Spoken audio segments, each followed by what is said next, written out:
యేసుక్రీస్తు నామములో మీకు అందరికీ వందములు. అంతటా అందరూ మారు మనసు పొందమని దేవుని ఆజ్ఞ అని దేవుని వాక్యం చూస్తాం. ఈ లోకంలోకి యేసు ప్రభువు వచ్చినప్పుడు అందరూ మారు మనసు పొందాలని ఆయన ఆజ్ఞ ఇవ్వటం జరిగింది. ఎందుకంటే ప్రపంచం అంతా కూడా మరి కొ- మరి కులము లేదా మతము ఏ భేదం లేదు, ఎటువంటి భేదం లేకుండా అందరూ మారు మనసు పొందాలి, ప్రతి మానవుడు మారుమనసు పొందాలి అని దేవుడు ఆజ్ఞ ఇచ్చినాడు. కాబట్టి ప్రతి ఒక్కరు కూడా మారుమనసు పొందాలి. మారుమనసు అంటే ఏంటి? మారుమనసు అంటే చాలామంది తెలియదు.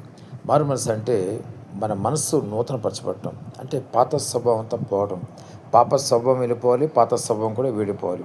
దేవుని వాక్యం ఒక మాట ఉంటుంది ఏంటంటే, హృదయం ఘోరమైన వ్యాధి గలది అని దేవుని వాక్యం సెలవిస్తుంది. కాబట్టి ప్రతి ఒక్కరు పుట్టిన ప్రతి వ్యక్తికి కూడా మారుమనసు అవసరం. అంటే మరి పుట్టుకతోనే జన్మ పాపం ఉంటుంది. అంటే మనిషే పాపంతో నిండిన వ్యక్తి.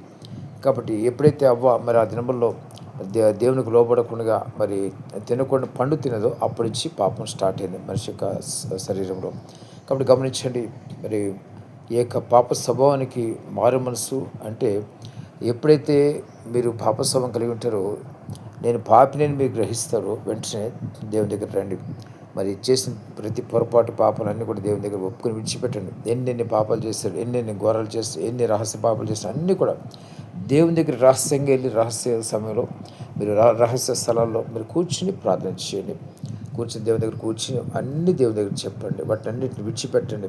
వాటి నిమిత్తం చేసిన తప్పుల నిమిత్తం పశ్చాత్తపడండి.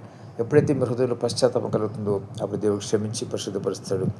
పరలోక రాజ్యానికి మిమ్మల్ని వారసులుగా చేస్తాడు. ఒకడు మరణించిన లేదా రెండు రాకలు వచ్చి కూడా దేవుని దగ్గరికి వెళ్తారు. గమనించిన ప్రతి ఒక్కరు కూడా మీరు ఎటువంటి పరిస్థితులు ఆశించదు. హృదయంలో పశ్చాత్తాపం అంటే గమనించే పశ్చాత్తాపం అంటే ఎలా ఉంటుందంటే, మీరు చేసిన తప్పు అని మీ హృదయంలో గ్రహింపు కలుగుతుంది. నేను చేసిన పొరపాటు తప్పు తప్పు తప్పు అని మీ హృదయంలో ఒకటే మీకు చెప్తూ ఉంటుంది మనస్సాక్షి. అప్పుడు వెంటనే వాటిని దేవుని దగ్గర ఒప్పుకొని విడిచిపెట్టాలి. అంతేకాదు ప్రతి ఒక్కరికి గమనించండి, ప్రతి దినం దేవుని దగ్గర ప్రార్థన చేస్తుండాలి. ఎందుకంటే పాపాలు జయించడానికి శక్తి కావాలి. కాబట్టి ప్రార్థనలో దేవుడు మనకు శక్తిని అనుగ్రహిస్తాడు. దేవుడిని అడగండి, ప్రభా మీ శక్తి నాకు దయచేయండి అంటే ప్రతి దేవుడు ఆయన శక్తిని అనుగ్రహిస్తాడు. ఆయన పునరుద్ధాన శక్తి, పునరుద్ధాన బలంతో పాపాన్ని జయించగలుగుతాం. కాబట్టి ప్రతిదినం ఉదయం లేచి ప్రతిదినం విడవకుండా ప్రతిదినం మరణించే వరకు కూడా ప్రతిదినం కూడా ప్రార్థన చేసి ఆయన శక్తిని పొందుకుని ఆ తర్వాత దినమంతా గడపలసి ఉంటుంది. కాబట్టి గమనించిన ప్రతి ఒక్కరు కూడా త్వరగా మీరు మారుమనసు పొందండి. ఎందుకంటే రెండవ రాకడ సమీపంగా ఉంది.